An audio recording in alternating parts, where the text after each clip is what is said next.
Kemudian kiban sikap almarhum Abuya terhadap masalahnya dalam kitab Wujudiyah tentang masalah polemik yang kali kita nyoba baca benar. Abuya sekilas belum baca dalam kitabnya, beliau berkata bahwa ajaran yang disampaikan oleh Hamzah Fansuri sesungguhnya tidak bertentangan dengan Nuruddin Araniri. Berarti kamu balik dengannya.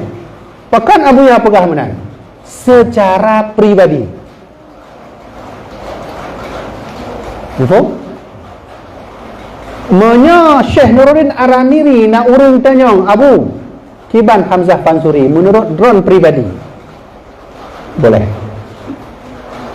menurut umat nggak boleh. Nah, dalam kitab ya. Jadinya kamu faham kan masalah karena sesat nggak? Sesat menurut seluruh umat jika mendengarnya, tapi hanya sesat menyatakannya pak pribadi gonya. Kenapa?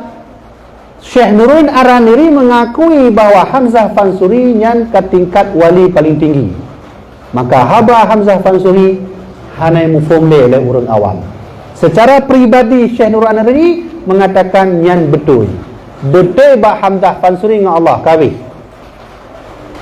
Tapi ajaran laginya karena disebarkan nyan ka jut han betul ini. Maka agaknya tulislah buku kitab Tibyan fi Ma'rifatil Adiyat. Yang kau faham? Siapa masalah? Ya, benar. Nunggu kan? Jadi mudah-mudahan maka nyo kalum beri jawaban. Yang kedua,